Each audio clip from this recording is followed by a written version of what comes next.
Luke chapter 12, verse 15. And he said unto them, Take heed, and beware of covetousness, for a man's life consisteth not in the abundance of things which he possesseth. Mark chapter 8, verse 36. For what it shall profit a man if he shall gain the world, and lose his own soul.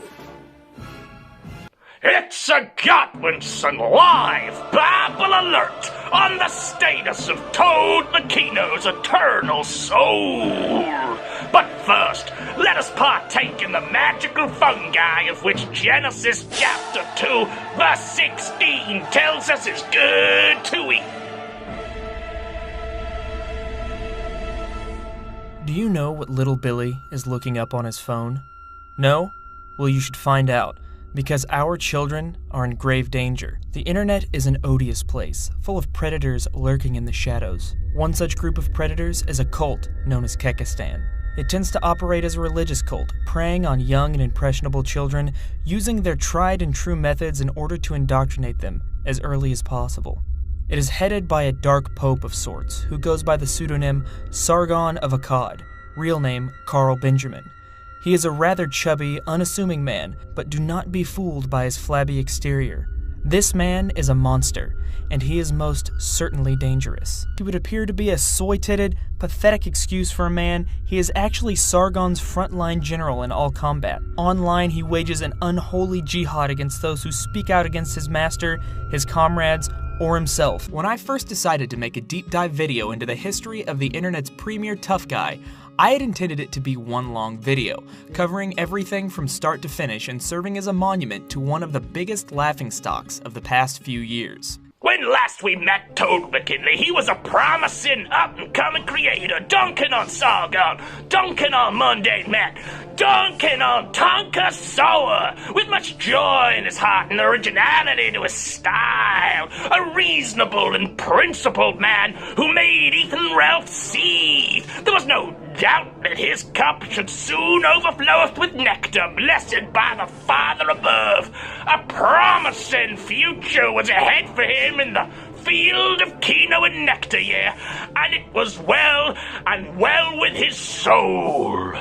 Alas, Satan, father of lies, master of trickery, conspired to lead our brave Toadstool from the light of the righteous Kino into the devious darkness of e-beggary and profiteering. Lucifer thusly set his depraved scheme into motion. He would capture Toad's soul, not through pain, but through victory. The Lord of Darkness simply made a call to his friends in charge of the YouTube algorithm, and soon Toad's food and beauty video would become his most popular by far.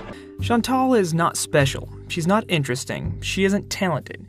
She has no charisma, and she's not a good person. In fact, the case can be made that she is a horrible person. The fact is, there are only 3 reasons people watch her channel.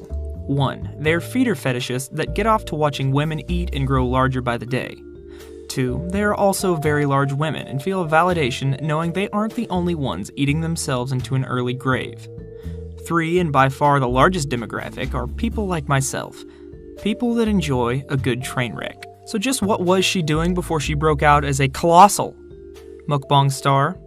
As the name of her channel would suggest, beauty vlogs, and she wasn't very good at them. The trap was set for him for our young Toadstool as Satan played one of his oldest and endless tricks on embedding a love of money into Toad's heart. Soon, it would become the root of all forms of iniquity on Toad's channel.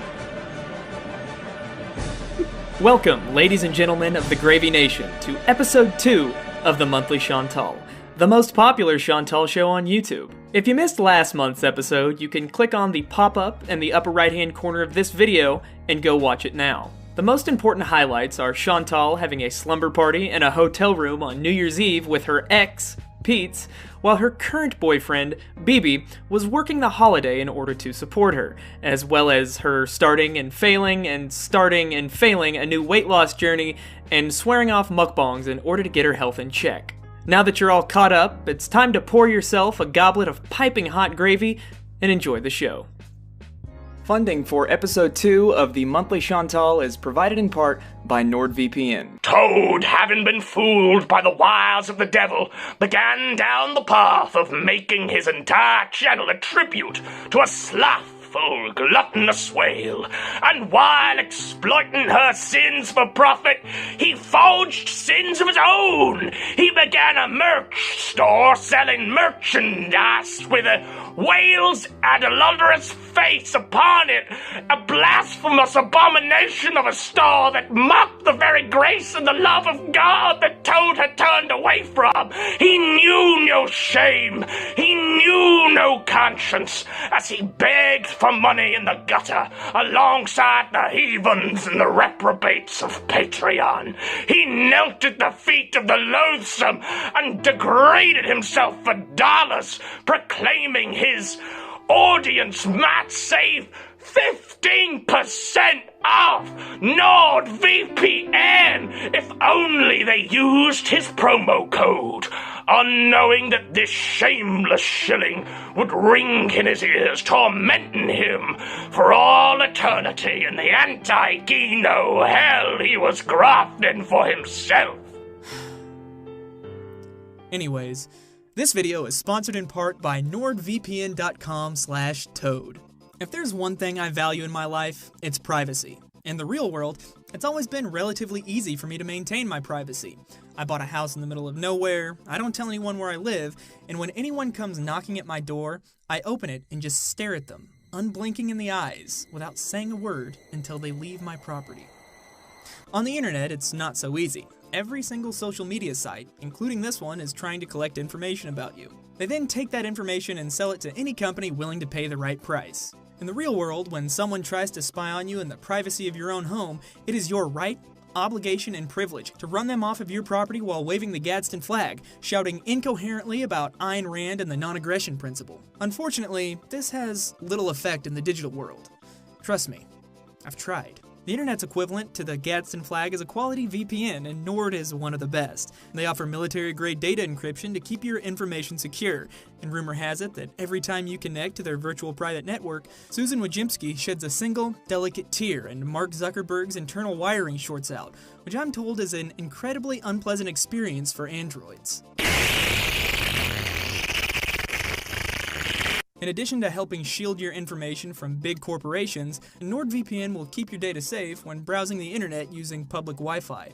This is especially useful for me because when I said I live in the middle of nowhere, I wasn't kidding, and as a result, my internet speed is nearly unusable, which requires that I use public Wi-Fi for 90% of my uploads.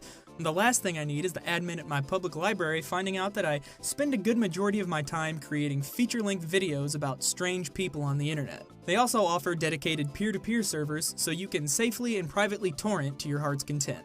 But why stop there? Not only can you dunk on CEOs and IT nerds, you can also make the Quarry King himself cry out in agony with their built-in ad blocker. Alas, the abomination of desolation and depravity was still ahead of us as Toad, in his demented, subhuman state, knelt and kissed the feet of the half-Jewish, half-Mexican pussy-slaying Chad, humiliating himself in order to protect his valuable profits and glorious gravy empire.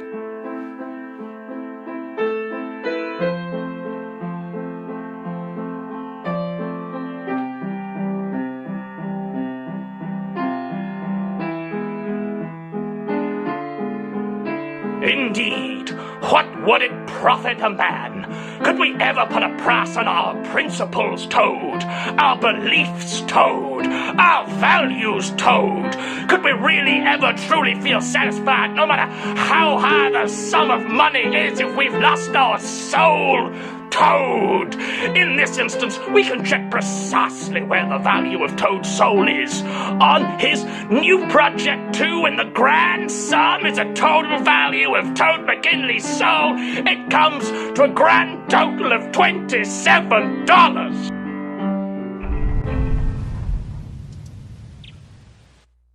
Chantal spends the final day of the month fishing for sympathy because of her food addiction, and when it results in people telling her to suck it up instead, she once again blows her top. I'm never posting anything related to food addiction, etc. ever again.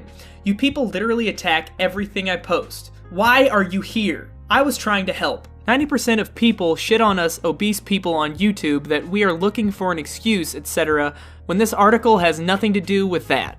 Ridiculous. All people want to do is find some fault, and I am so over it. Go fucking be miserable somewhere else. See you all very soon for the next riveting installment of the most popular Chantal show on YouTube, 2 months running.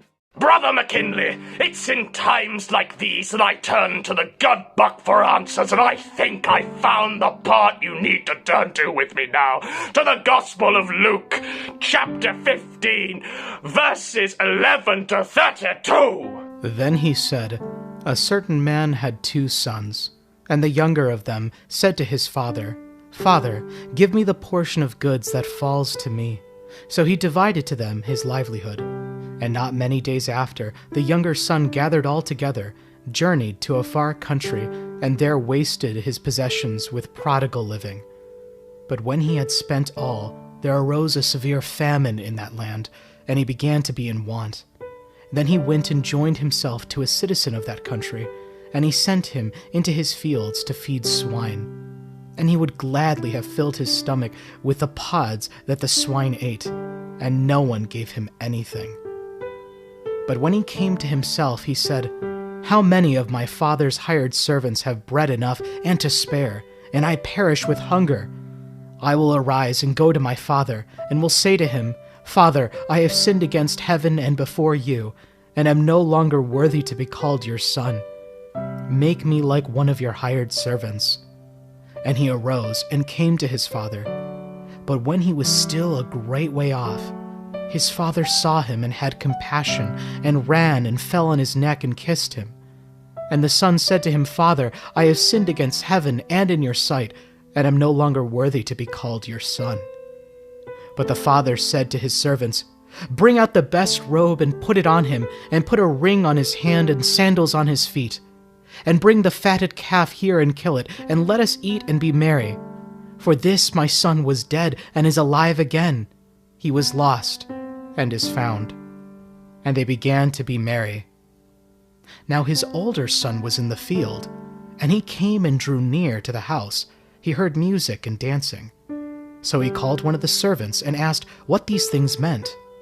And he said to him, Your brother has come, and because he has received him safe and sound, your father has killed the fatted calf. But he was angry and would not go in.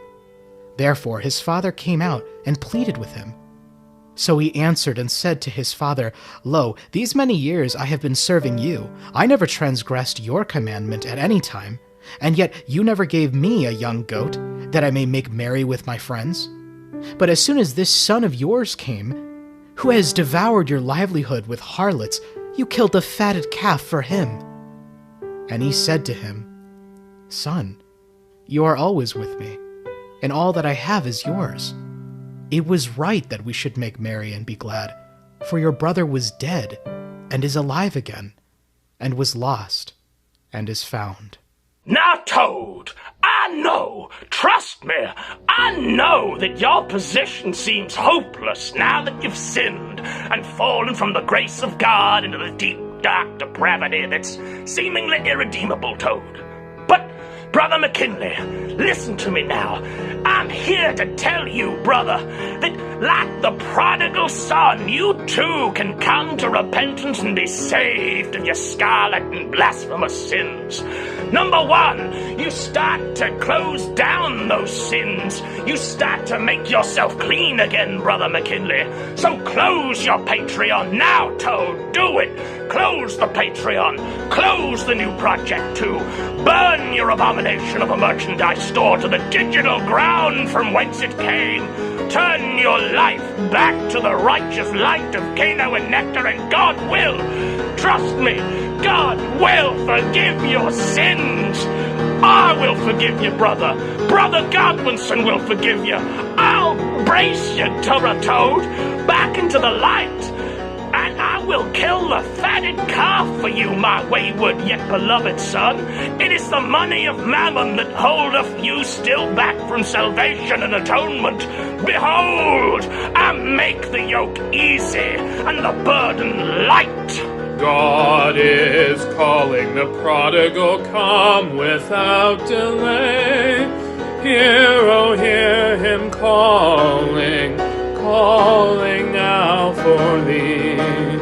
Though you've wandered so far from his presence, come today. Hear his loving voice calling still, calling now for thee. O weary prodigal, come, calling now for thee. O weary prodigal, come, patient, loving, and tenderly still the Father pleads. Hear, oh, hear him calling, calling now for thee. Oh, return while the Spirit in mercy intercedes. Hear his loving voice calling still, calling now for thee. O weary prodigal, come, calling now for thee. O weary prodigal, come. Come, there's bread in the house of thy Father, and to spare. Hear, oh, hear him calling, calling now for thee. Lo, the table is spread, and the feast is waiting there. Hear his loving voice calling still, calling now for thee.